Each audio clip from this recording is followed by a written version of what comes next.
ईमानदारी का फल। काफी समय पहले की बात है। प्रतापगढ़ नाम का एक राज्य था। वहाँ का राजा बहुत अच्छा था, मगर राजा को एक सुख नहीं था, वो ये कि उसके कोई भी संतान नहीं थी और वह चाहता था कि अब वह राज्य के अंदर किसी योग्य बच्चे को गोद ले ताकि वह उसका उत्तराधिकारी बन सके और आगे की बागडोर को सुचारू रूप से चला सके। और इसी को देखते हुए राजा ने राज्य में घोषणा करवा दी कि सभी बच्चे राजमहल में एकत्रित हो जाए। ऐसा ही हुआ। राजा ने सभी बच्चों को पौधे लगाने के लिए भिन्न भिन्न प्रकार के बीज दिए और कहा कि अब हम 6 महीने बाद मिलेंगे और देखेंगे कि किसका पौधा सबसे अच्छा होगा। महीना बीत जाने के बाद भी एक बच्चा ऐसा था जिसके गमले में वह बीज अभी तक नहीं फूटा था, लेकिन वह रोज उसकी देखभाल करता था और रोज पौधे को पानी देता था। देखते ही देखते 3 महीने बीत गए। बच्चा परेशान हो गया। तभी उसकी माँ ने कहा कि बेटा धैर्य रखो, कुछ बीजों को फलने में ज्यादा वक्त लगता है। और वह पौधे को सींचता रहा। 6 महीने हो गए। राजा के पास जाने का समय आ चुका था, लेकिन वो डर हुआ था कि सभी बच्चों के गमलों में तो पौधे होंगे और उसका गमला खाली होगा। लेकिन वह बच्चा ईमानदार था और सारे बच्चे राजमहल में आ चुके थे। कुछ बच्चे जोश से भरे हुए थे क्योंकि उनके अंदर राज्य का उत्तराधिकारी बनने की प्रबल लालसा थी। अब राजा ने आदेश दिया, सभी बच्चे अपने अपने गमले दिखाने लगे, मगर एक बच्चा समा हुआ था क्योंकि उसका गमला खाली था। तभी राजा की नजर उस गमले पर गई। उसने पूछा, तुम्हारा गमला तो खाली है? तो उसने कहा, लेकिन मैंने इस गमले की 6 महीने तक देखभाल की है। राजा उसकी ईमानदारी से खुश था कि उसका गमला खाली है, फिर भी वो हिम्मत करके यहाँ आ तो गया। सभी बच्चों के गमले देखने के बाद राजा ने उस बच्चे को सभी के सामने बुलाया। बच्चा सहम गया और राजा ने वह गमला सभी को दिखाया। सभी बच्चे जोर से हंसने लगे। राजा ने कहा, शांत हो जाइए, इतने खुश मत होइए। आप सभी के पास जो पौधे हैं वो सब बंजर है। आप चाहे कितनी भी मेहनत कर ले उनसे कुछ नहीं निकलेगा, लेकिन असली बीज यही था। राजा उसकी ईमानदारी से बेहद खुश हुआ और उस बच्चे को राज्य का उत्तराधिकारी बना दिया गया। लेकिन हमें इस कहानी से क्या सीखने को मिला? मेरे हिसाब से अपने अंदर ईमानदारी का होना बहुत जरूरी है। अगर हम खुद के साथ ईमानदार है तो जीवन के किसी न किसी पड़ाव में सफल हो ही जाएंगे, क्योंकि हमारी औकात हमें ही पता होती है। हम खुद को पागल बनाकर खुद का ही नुकसान करते हैं।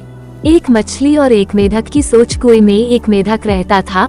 उसने सिर्फ यही दुनिया देखी थी, आकाश भी उतना ही देखा था जितना कुएं के अंदर से दिखाई देता है, इसलिए उसकी सोच का दायरा छोटा था। तभी अचानक नीचे पानी के रास्ते से वहां समुद्र की एक छोटी सी मछली आ पहुंची तो उन दोनों की बातचीत हुई। मछली ने पूछा कि तुम्हें पता है समुद्र कितना बड़ा है?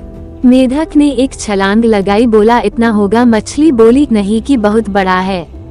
मेढक ने फिर एक किनारे से आधे हिस्से तक छलांग लगाई, बोला इतना होगा। फिर मछली बोली कि नहीं, अब की बार। मेढक ने अपना पूरा जोर लगाते हुए एक सिरे से दूसरे सिरे तक छलांग लगाई और बोला कि इससे बड़ा हो ही नहीं सकता। मछली बोली, नहीं, समुद्र इससे बहुत बड़ा है।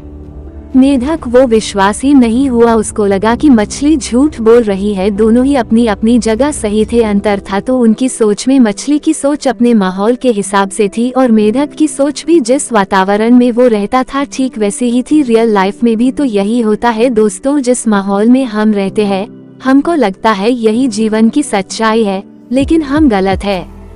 हमें अपनी सोच का दायरा बढ़ाना होगा और मछली की बात से सीखना होगा। अगर ये सीख हम जीवन में उतारते हैं तो यकीनन हमारी सोच का दायरा बढ़ने के साथ साथ हम भी आगे बढ़ते रहेंगे। आपको ये कहानी कैसी लगी? अपना ओपिनियन जरूर शेयर करें। कोई सवाल या सुझाव हो तो हमें कमेंट के माध्यम से जरूर बताएं। हमेशा ऐसे ही वीडियो को देखने के लिए वीडियो को लाइक और चैनल को सब्सक्राइब जरूर करें। दोस्तों, आपका कीमती समय देने के लिए दिल से आपका शुक्रिया।